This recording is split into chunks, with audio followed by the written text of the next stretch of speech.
truck today. We are hauling sand. So in our last video, I talked about how we were hauling out dirt, working on our renovations, and we got all the old dirt and all the old scalpings out. So now we are hauling fresh sand back in to the bed. So it's kind of the same thing, but just a little bit different. So I'll take you for a ride today so you can see what our sand looks like, and what this whole process looks like. So buckle up. It's gonna be a fun ride, I think. I'm in a new truck, so last time my truck broke. So it's at the repair shop, which is kind of nice. So I'm in another automatic truck, one of our other newer trucks, so I don't have to worry about shifting. And this one has float tires on it too, so it handles ice a lot better than my other truck did. So I'm excited. I should be able to go around corners without having to worry about dying. So that's always fun.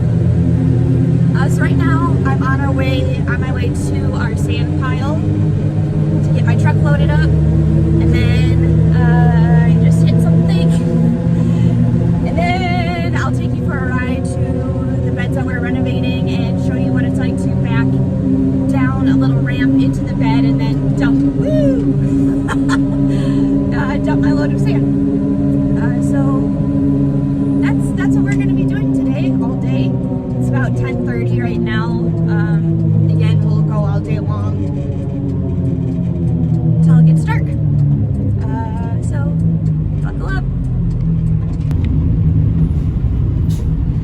So here I am, just pulling up to our sand pile so you can see what that looks like.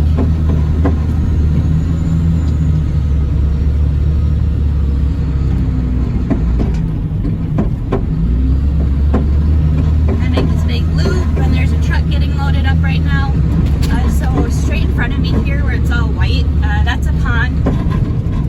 So that's where we get our sand from. Is we just dredge out this pond, make it deeper, make it a little bit bigger, and then we just put it into this big pile here.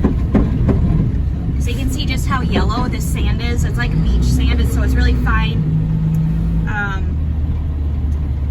So this is what the cranberries grow in, is this is really fine yellow sand. And this is what our soil is like. So every year we dredge this pond out just a little bit more, and then we just keep adding it to the pile to make it bigger and bigger, because we always need it every single year for our renovations and then for our sanding project, which I think we're going to be doing next year, or in next week, so I can show you that process. So now that he's leaving, I pull up right behind him, make sure I'm backing up straight, and then I get my truck filled up.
we have to look on our passenger side mirror instead of our driver's side mirror. So I'm not used to these mirrors in this truck yet. And it's not like a car where you can just automatically adjust them from inside. You have to like go out and adjust them and stuff. So it's fine. Like I figured it out. It just took me a second attempt to line it back up. Otherwise I was going to back down the cross dam instead of down that ramp. But it's fine. We got it figured out. So anyway, a couple of life hacks that I figured out in the truck for truck life or tractor life or whatever. If you spend a lot of time in a vehicle, I got this off of Amazon. It's just like a Bluetooth radio.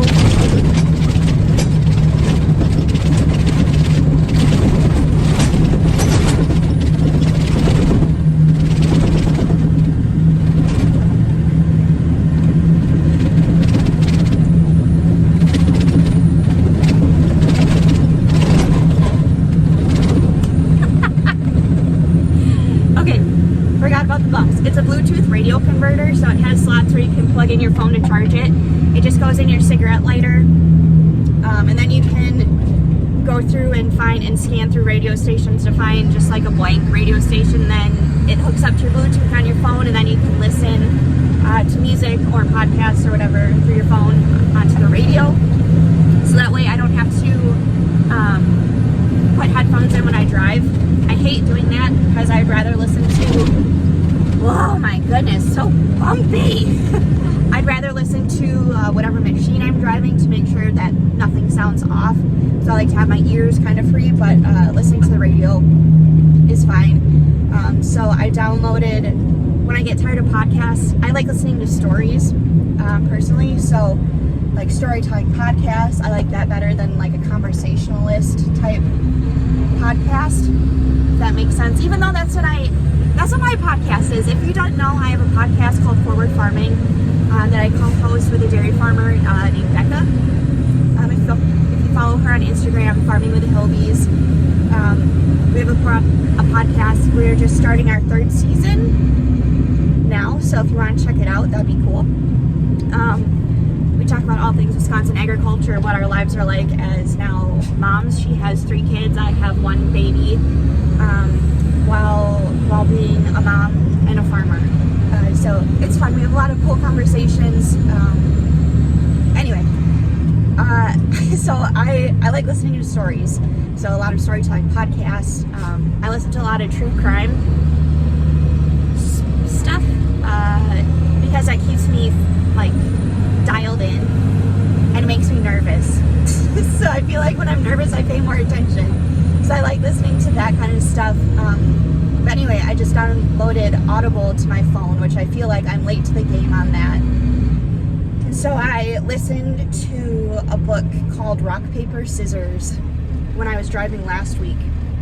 And that was pretty good. If you like a thriller, if you like books with a twist at the end that you can't see coming, it has a lot of unreliable storytellers. Sorry, I'm backing down again.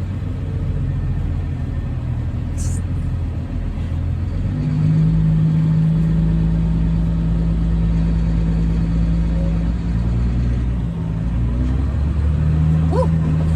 Oh boy.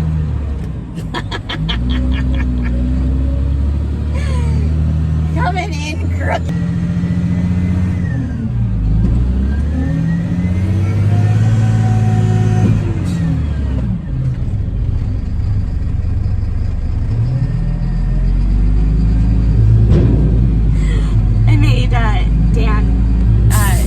Of me going down that time so you can see what fine backing up skills I have. Anyway, I don't know, my phone keeps cutting out. Anyway, if you like thriller stories with a good twist, Rock, Paper, Scissors is a good one. Right now I'm listening to I'm Thinking of Ending Things. I don't know who the author is, but